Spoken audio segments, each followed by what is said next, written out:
ഭാഷയ്ക്ക് ശേഷം അജയ് വാസുദേവ് മമ്മൂക്ക കൂട്ടുകെട്ട് വീണ്ടും ഒന്നിക്കുന്നുവെന്നും അതും 2017 ക്രിസ്മസ് കളറാക്കാനാണ് അവർ വരുന്നതെന്ന് അറിഞ്ഞപ്പോൾ ഫാൻസിന് പോലും ഒരു പ്രതീക്ഷയും ഇല്ലായിരുന്നു. പടം കണ്ടു കഴിഞ്ഞപ്പോൾ ഈ പടം ദീപാവലിക്ക് ഇറക്കിയാൽ മതിയായിരുന്നു എന്നാണ് റോയൽ വാരിയേഴ്സ് പറഞ്ഞത്. എന്നാൽ ക്രിസ്മസിന് ഇറക്കിയതിൽ റിയൽ ഫൈറ്റേഴ്സിന് എതിർപ്പൊന്നുമില്ലെന്നും അവർ അറിയിച്ചു. അങ്ങനെ ആ രാത്രി കൊണ്ട് രണ്ട് കാര്യങ്ങൾ സംഭവിച്ചു. കോളേജ് ക്യാമ്പസിലെ എക്കാലത്തെയും മികച്ച രണ്ട് ഗ്യാങ്ങുകളും ജനിച്ചു. ആ ഗ്യാങ്ങുകൾക്ക് ഇനി സോഷ്യൽ മീഡിയയുടെ മരണം വരെ ലൈഫ് ടൈം മൂക്കും ലഭിച്ചു. ഈ സിനിമ റോസ്റ്റ് ചെയ്യുന്നതിൽ എതിർപ്പൊന്നുമില്ലെന്ന് റിയൽ ഫൈറ്റേഴ്സ് അറിയിച്ചായിരുന്നു. ഞങ്ങൾ റിയൽ ഫൈറ്റേഴ്സിന് എതിർപ്പൊന്നുമില്ല. സിനിമയിലേക്ക് വരാം. ആദ്യം തന്നെ ഫൈറ്റേഴ്സിന്റെയും വാരിയേഴ്സിന്റെയും ഇൻട്രോ. ഏതെങ്കിലും LKG പിള്ളേരാണ് ഈ പേരിട്ടിരുന്നെങ്കിൽ പിന്നെയും പോട്ടെന്ന് വെക്കാം. ഇത് കോളേജിൽ നിന്നും 20 കൊല്ലം മുമ്പ് പാസ് ഔട്ടായി സീനിയേഴ്സ് സിനിമയും കണ്ട് വീണ്ടും കോളേജിൽ സ്റ്റുഡൻസ് ആണെന്നും പറഞ്ഞ് വലിഞ്ഞേറി വന്ന് ഷോ കാണിക്കണ ഈ മുതുക്കന്മാരാണല്ലോ ഈ അപരാധിച്ച പേരിട്ട് ഗ്യാങ്ങും ഉണ്ടാക്കി ഒരു കൂസലും ഇല്ലാതെ നെഞ്ചും വിരിച്ച് നടക്കുന്നല്ലോ എന്ന് ആലോചിക്കുമ്പോളാ പാഷാണം ഷാജി ചെയ്തു വെച്ച മണിൻ എന്ന കഥാപാത്രത്തിന്റെ പ്രധാന ഹോബിയാണ് ഇവർ തമ്മിൽ അടിയുണ്ടാക്കിച്ചിട്ട് മാറിയിരുന്ന് കണ്ടു സൂഹിക്കുക.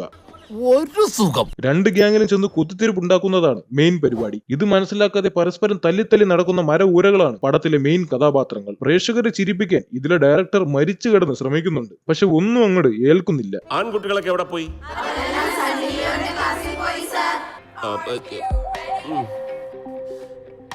കുട്ടികളെ പറഞ്ഞിട്ട് കാര്യമില്ല. എന്റെ സിസ്റ്റർ ഇവരൊന്നും ആണുങ്ങളല്ല, ലുക്ക് മാത്രമേ ഉള്ളൂ. ഒക്കെ ചാന്തുപുട്ട. മദേഴ്സ് കോളേജിൽ ആമ്പിള്ളേര് കയറി കഴിഞ്ഞാൽ അവിടുത്തെ മൊത്തം പെൺപിള്ളേരും മദേഴ്സ് ആവും. Oh my god, adult jokes. ഇതിന്റെ എഴുത്തുകാരൻ ആരാണാവോ? അപ്പൊ അത്ഭുതമൊന്നുമില്ല. ലാലേട്ടൻ ഒരു മോൺസ്റ്റർ, ഇക്കാച്ചിക്ക് ഒരു മാസ്റ്റർ ഷിറ്റ്. കോമഡിക്ക് വേണ്ടി സന്തോഷ് പണ്ഡിതിനെ കളത്തിലിറക്കി. പിന്നെ ഇതിലെ ഒരു ടീച്ചറെ സണ്ണി ലിയോൺ ആണെന്നൊക്കെ പറഞ്ഞ് എന്തൊക്കെയോ കോപ്രായങ്ങൾ കാണിക്കുന്നുണ്ട്. എന്താണ് വാസു ഉദ്ദേശിച്ചത്? വാസു ഇങ്ങനെയൊന്നും കാണിച്ച് കഷ്ടപ്പെടണ്ട. വാസു സീരിയസ് ആയിട്ട് എഴുതി വെച്ച റോയൽ വാരിയേഴ്സും റിയൽ ഫൈറ്റേഴ്സും തന്റെ ധാരാളമാണ് ഈ പടം തീരുന്നത് വരെ ചിരിക്കാൻ. അങ്ങനെ അടുത്തൊരു കുത്തിത്തിരിപ്പുമായി വരികയാണ് മണിയൻ. ഈ കലാതിലകത്തെ ആരാദ്യം വളയ്ക്കുമെന്ന ടാസ്കാണ് മണിയൻ ഇവർക്ക് കൊടുത്തിരിക്കുന്നത്. രണ്ട് ഗ്രൂപ്പിലെ പോഴന്മാർ ഈ പുളുന്താന്റെ വാക്കും കേട്ടുകൊണ്ട് ആ പെണ്ണുമ്പിള്ളയെ വളയ്ക്കാൻ ഇറങ്ങും. എന്നാൽ പെണ്ണുമ്പിള്ളയ്ക്ക് ഇഷ്ടം ഇന്ന് സോഷ്യൽ മീഡിയ ഭരിച്ചുകൊണ്ടിരിക്കുന്ന the upcoming terror, the explosive star. എന്തിനാടാ കൊന്നിട്ട്? ഞങ്ങൾ അനാഥരാണ്, ഗുണ്ടികളല്ല. ഗുണ്ടികളുടെ ചേട്ടനായ ഉണ്ണികൃഷ്ണനോടാണ് പെണ്ണുമ്പിള്ളയ്ക്ക് പ്രേമം. ഉണ്ണികൃഷ്ണന് ഈ സിനിമയിൽ അധികം കഷ്ടപ്പെടേണ്ടി ഒന്നും വന്നില്ല. കാരണം ഏത് ആംഗിളിൽ നിന്ന് നോക്കിയാലും എല്ലാ സീനിലും ഒരേ ഭാവം.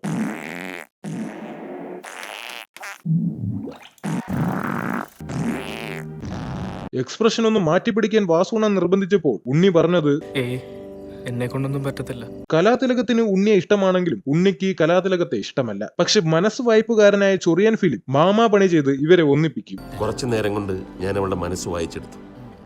അവൾക്ക് തന്നെ ഇഷ്ടമാണ്. മോനെ കുട്ട, നായികയ്ക്ക് നിന്നെ ഇഷ്ടമാണെന്ന് നീ അറിയുന്ന ഒരു സീനാണിത്. അതിനനുസരിച്ചുള്ള എക്സ്പ്രഷൻ നീ തരണം. നീ ഇതുവരെ ഇടാത്തൊരു എക്സ്പ്രഷൻ തന്നെ ആയിരിക്കണം അത്.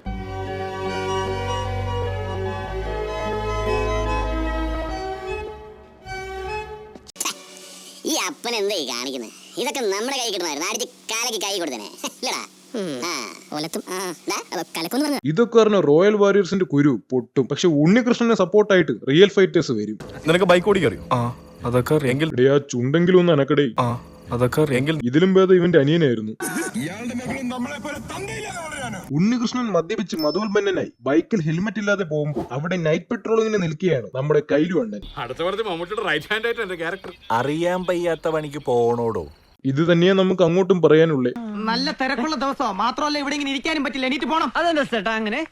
സർക്കാർ ഓഫീസിന്റെ വരാന്തയില് ഈ സബ്രജിഷ് ആ പുള്ളിനെ ഒന്ന് കാണാൻ ഈ വരാന്തോല ഒരാൾക്ക് ഇരുന്നൂടാ? എന്നാ പിന്നെ അതോടെ എഴുതി വെക്കണ ഈ ബോർഡിലെ മിസ്റ്റർ. അഭിനയിക്കാൻ അറിയില്ല എന്ന ഒറ്റ കാരണം കൊണ്ട് ഫീൽഡ് ഔട്ടായ അതുല്യ കലാകാരൻ. Cool കൈലു cool. ഉണ്ണികൃഷ്ണൻ പോലീസിനെ കണ്ടപ്പോൾ നല്ല കുട്ടിയായിട്ട് വണ്ടി നിർത്തി ചാവിയൂരി അവരെ പോയി അങ്ങ് തൊഴും. ഇത്രയും വിനയം കണ്ട പോലീസുകാർ അപ്പൊ തന്നെ ജീപ്പിൽ കയറ്റിക്കൊണ്ടു പോകും. പിറ്റേ ദിവസം നായിക വടിയായിട്ട് കോളേജ് ഹോസ്റ്റലിന്റെ ബാക്കിൽ കിടക്കും. ഇവിടെ മോനി, നീയെങ്കിലും ഞാൻ പറയുന്നത് പോലെ ചെയ്യണം. നായികയെ ആരോ കൊന്ന് അവളുടെ ബോഡി ഹോസ്റ്റലിന്റെ ബാക്കിൽ കൊണ്ട് ഇട്ടേക്കുകയാണെന്ന് അറിയുന്ന സീനാണിത്. ഇത് അറിയുന്ന നീ അതിനനുസരിച്ചുള്ള എക്സ്പ്രഷൻ ഇടണം. ഇവനും ഉണ്ണികൃഷ്ണനൊക്കെ കണക്ക് തന്നെ. എന്തായാലും പടം പൊട്ടുമെന്ന് ഉറപ്പായി. ഈ നെപ്പോകിഡ്സിനെയൊക്കെ പിടിച്ച് പടത്തിയിട്ട എന്നെ പറഞ്ഞാൽ മതിയല്ല. നായിക മരിച്ച കുറ്റം ഉണ്ണിയുടെ തലയിലാവും. പോലീസ് ഉണ്ണിയെ അറസ്റ്റ് ചെയ്യാൻ ക്യാമ്പസിൽ വരുമ്പോൾ റിയൽ ഫൈറ്റേഴ്സ് ഒരു ഈച്ചക്കുഞ്ഞിനെ പോലും അറിയിക്കാതെ ആർക്കും സംശയം തോന്നാതെ ഉണ്ണികൃഷ്ണനെ അതിവിദഗ്ധമായി സുരക്ഷിതമാക്കി ഒരു മുറിയിലിട്ട് പൂട്ടും. ഭാഗ്യം ആരും അറിഞ്ഞില്ല. അറിഞ്ഞിട്ട പേര് റിയൽ മണ്ടന്മാർ. ആരും കാണാത്തതുകൊണ്ട് പോലീസുകാർ വളരെ കഷ്ടപ്പെട്ട് 2 മിനിറ്റിനകം റിയൽ ഫൈറ്റേഴ്സിന്റെ സുരക്ഷാ താവളത്തിൽ വെച്ച് ഉണ്ണികൃഷ്ണനെ പൊക്കും.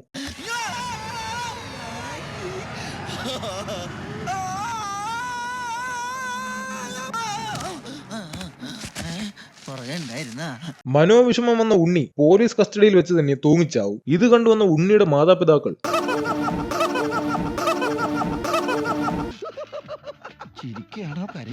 കോപം കൊണ്ട് ജ്വലിച്ചു നിൽക്കുന്ന റിയൽ മണ്ടന്മാർ പോലീസിനെ ആക്രമിക്കും. ഇത് കണ്ടു വന്ന ഉണ്ണിമൂന്തൻ ചെയ്തു വെച്ച ജോൺ തെക്കൻ എന്ന കഥാപാത്രം എല്ലാരെയും നിരത്തിപ്പിടിച്ച് കോളേജ് പിള്ളേർ പിടിച്ച് പന്നിക്കിട്ട ജോൺ തെക്കൻ കേസ് ക്രൈംബ്രാഞ്ചിനെ ഏൽപ്പിക്കും. 6 അടി പൊക്കമുള്ള ഒരാളാണ് നായികയെ കൊന്നെന്നുള്ള ഇൻഫർമേഷൻ പോലീസിന് കിട്ടും. അപ്പോഴേക്കും വാസുണ്ണൻ പ്ലേസ് ചെയ്തിരിക്കുന്ന ഒരു ഗംഭീര ചിരികുടുക്ക സീനാണ് ഇത്. ഞാൻ വിശദമായിട്ട് അന്വേഷിച്ചു. അമിതാഭ് നല്ല സർക്കാരാണ്. അമിതാഭ് ബച്ചന്റെ ഷൂട്ടിങ്ങുമായിട്ട് ബന്ധപ്പെട്ട് ലണ്ടനില്ല. ആ ഹൈറ്റ് വെച്ച് നോക്കുമ്പോൾ പിന്നുള്ളത് ബാബുവിനെയാണ്. അയാളാണ് ഇപ്പൊ ദുബായിലാണ്. കീരിക്കാരനാണ് ചെന്നൈയിലും. പിന്നെ ഈ ക്യാപ്റ്റൻ രാജു പരിസരത്തുണ്ട് സാർ, സംശയിക്കാം. അങ്ങനെ 6 അടി പൊക്കമുള്ളവരെ തപ്പി റോയൽ വാരിയേഴ്സിലെ ഈ മുതുക്കനെ പൊക്കാൻ പോലീസ് വരുമ്പോഴാണ് കഥാനായകന്റെ ഇൻട്രോ. Edward Livingstone. ഞാൻ എന്തിന് ഗ്ലാസ് പിടിക്കണം? ഞാൻ കൈ പൊക്കുമ്പോൾ ഗ്ലാസ് എന്റെ കയ്യിലോട്ട് തനിയെ വരണം. അതിലെ ഹീറോയിസം. സ്ക്രിപ്റ്റ് തിരുത്തി എഴുതു വാസു. എഡ്ഡി ആ കോളേജിൽ പുതിയ പ്രൊഫസറായിട്ട് ജോയിൻ ചെയ്യാൻ വന്നതാണ്. പുറത്ത് ഇത്രയും കൊടൂരമായിട്ട് അടി നടക്കുമ്പോൾ പ്രിൻസിപ്പളും വൈസ് പ്രിൻസിപ്പളും കൂടി റൂമിലിരുന്ന് തൊലിച്ചോണ്ടിരിക്കും. എഡ്ഡി എന്താണ് കേൾക്കുന്നതെന്നും സംസാരിക്കുന്നതെന്നും അങ്ങേർക്ക് പോലും ഒരു പിടിയില്ല. ഓ പിന്നെ ഞങ്ങൾ അങ്ങ് പേടിച്ചു. മോനെ ഗാലറിയിൽ നിന്ന് ഗോളടിക്കാൻ എളുപ്പമാണ്. കളി കാണാനും ശരിക്കും കളിക്കണമെങ്കിൽ ഗ്രൗണ്ടിൽ ഇറങ്ങി കളിക്കണം. ആദ്യം നീ ഗ്രൗണ്ടിൽ ഇറങ്ങി കളിക്കാൻ പഠിക്കും. ഈ വക എല്ലാ കളിയും പഠിച്ചിട്ടാണ് ഞാൻ ഇങ്ങോട്ട് വന്നിരിക്കുന്നത്.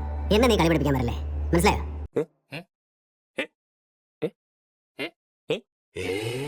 അവരുമായി ചേർന്ന് ക്യാമ്പസിൽ ഗുണ്ടാവിളയാട്ടത്തിന് നേതൃത്വം കൊടുക്കുകയും ചെയ്ത എഡ്വേർഡ് ലിവിങ്സ്റ്റണിനെതിരെ നടപടിയെടുക്കണം എന്നാണ് എന്റെ അഭിപ്രായം. ഈ കോളേജിന്റെ പരിസരം മൊത്തത്തിൽ വൃത്തിഹീനമാണ്. പ്രത്യേകിച്ച് ഹോസ്റ്റൽ ഏരിയ. അവിടെ ആകെ കാട് പിടിച്ച് കിടക്കുക.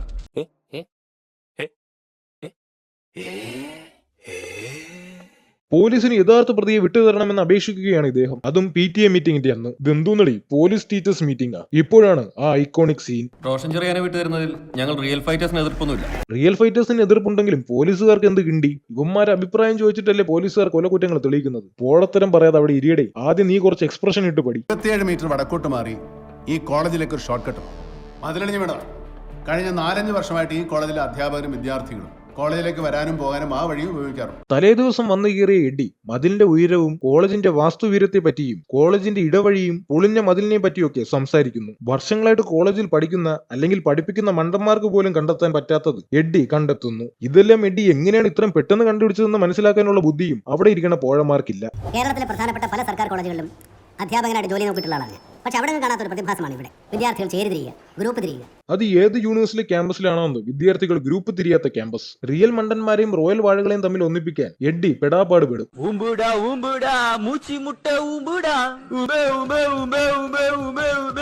അവസാനം ഗുണ്ടകൾ വന്ന് പൊതിഞ്ഞു വിടുമ്പോൾ തിരിച്ചടിക്കാൻ ആൾബലമില്ലാത്തത് കൊണ്ട് ആളെ കൂട്ടാൻ 2 മണ്ടന്മാരും വാഴകളും ഒന്നിക്കും. പിന്നീട് ലോകം സാക്ഷ്യം വഹിച്ചത് മഹീന്ദ്ര സ്കോർപിയോയുടെ അധപതനം.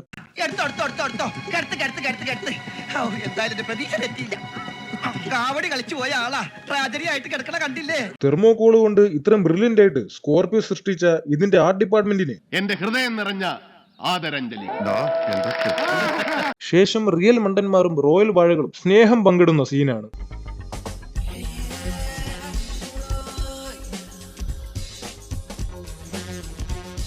അങ്ങനെ ഇവന്മാർ വന്ന കാറൊക്കെ കോളേജിന്റെ അകത്തിട്ടിട്ട് ഇവന്മാരെ മാത്രം എഡ്ഡി പുറത്താക്കും. എഡ്ഡിയെ കുറിച്ച് പൊങ്ങച്ചം പറയാൻ എഡ്ഡി സൈഡിൽ കുറച്ചുപേരെ കൂലി കൊടുത്ത് നിർത്തിയിട്ടുണ്ടായിരുന്നു.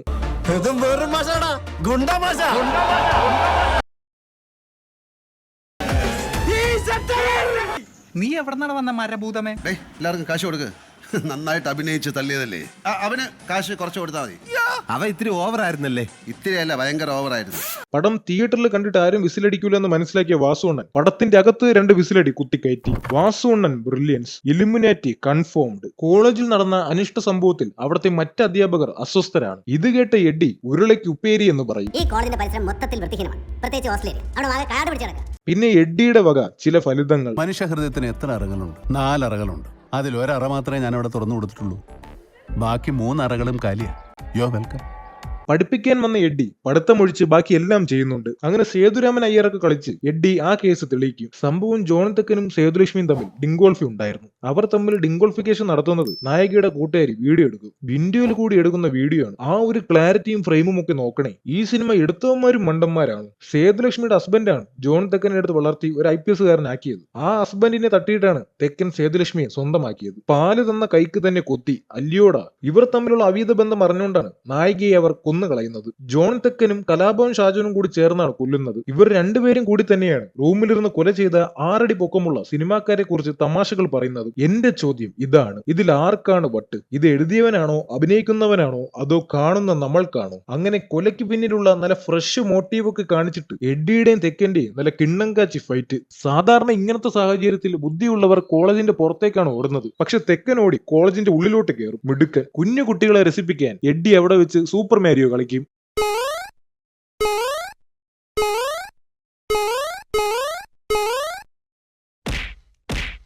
തെക്കൻ എഡ്ഡിയുടെ സ്റ്റണ്ട് കണ്ട് ചിരി സഹിക്കാൻ വയ്യാതെ അവിടെ നിന്നും ചാടി ആത്മഹത്യ ചെയ്യും. ശേഷം എഡ്ഡിയെ പോലീസ് അള്ളിക്കൊണ്ടു പോകും. എഡ്ഡിയെ പാക്കണം എന്ന് പറഞ്ഞ് പിള്ളേർ ബഹളം ഉണ്ടാക്കുമ്പോൾ അവർ എഡ്ഡിയെ കൊണ്ട് കാണിച്ചു കൊടുക്കും. അപ്പൊ ദേ നിൽക്കുന്നു യഥാർത്ഥ എഡ്വേർഡ് ലിവിങ്സ്റ്റൺ. കൂടപ്പിറപ്പുകളില്ല, ബന്ധുക്കളില്ല, നോ ഫാമിലി, നോ ഫ്രണ്ട്സ്, നമ്പടി, ഒറ്റ തടി. ഇതൊക്കെ ഞങ്ങളോട് പറഞ്ഞത് എന്തിനാ? അപ്പോഴാണ് ആ കൊടൂര ട്വിസ്റ്റ്. എന്ന് ഒരുമിച്ചിരുന്ന് മോന്തെന്ന് റോയ് ചാൻ അറിയോ ഇയാൾ ആരാണെന്ന്? ഇന്ത്യൻ മിലിറ്ററിയുടെ സൈബർ ഇന്റലിജൻസ് വിങ്ങിന്റെ കമാൻഡിംഗ് ഓഫീസർ മേജർ ശ്രീകുമാർ.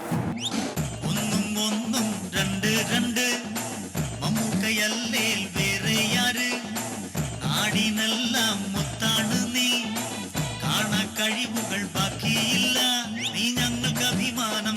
വേഗം പായി താരം, താരങ്ങളിൽ താരം, മെഗാസ്റ്റാറിനൊപ്പം ഞങ്ങൾ.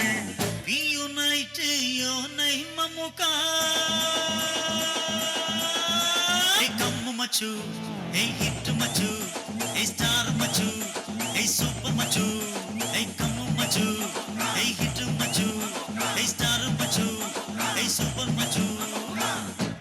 ഇത് ഒരു കുറ്റാന്വേഷണ ചിത്രമാണ്. അവസാനം വരെ ഇതിലെ പ്രധാന കഥാപാത്രത്തിന്റെ യഥാർത്ഥ ഐഡന്റിറ്റി സസ്പെൻസ് ആണ്. നമ്മുടെ പ്രിയപ്പെട്ട പുന്നിക്ക തന്നെയാണ് ആ കഥാപാത്രം ചെയ്തിരിക്കുന്നത്. ലാലേട്ടന് ഒരു മോൺസ്റ്ററും ഒരു ആറാട്ടും, മമ്മൂക്കയ്ക്ക് ഒരു മാസ്റ്റർ ഷിറ്റ്. സാധാരണ ഒരു പടത്തിൽ ചെയ്ത് പാളിയാൽ പിന്നെ മറ്റു സിനിമകളിൽ ഒരു വെറൈറ്റി കൊണ്ടുവരാൻ ആളുകൾ ശ്രമിക്കും. പക്ഷെ ഇത്രയുമൊക്കെ ചെയ്ത് പാളിയിട്ടും വീണ്ടും ഇങ്ങനത്തെ അപരാധിച്ച ട്വിസ്റ്റ് എല്ലാ സിനിമകളിലും കുത്തിക്കയറ്റിയ അണ്ണന്റെ തൊലിക്കെട്ടിയുടെ മുമ്പിൽ കാണ്ടാമൃഗം പോലും നാണിച്ച് കുണുങ്ങിപ്പോവും. അങ്ങനെ പടം അവസാനിച്ചിരിക്കുകയാണ് സുഹൃത്തുക്കളെ. പിന്നെ ഈ വീഡിയോ നിങ്ങൾക്ക് ഇഷ്ടമായെങ്കിൽ ഒന്ന് സബ്സ്ക്രൈബ് ചെയ്തൊന്ന് സഹായിക്കുവായി. പിന്നെ നിങ്ങൾക്ക് കേൾക്കാൻ താല്പര്യമുള്ള സിനിമ വാർത്തകളും വിശേഷങ്ങളും കമന്റിൽ അറിയിച്ചാൽ നമ്മൾ വരും ദിവസങ്ങളിൽ അത് വീഡിയോസ് ആക്കി അപ്ലോഡ് ചെയ്യുന്നതായിരിക്കും.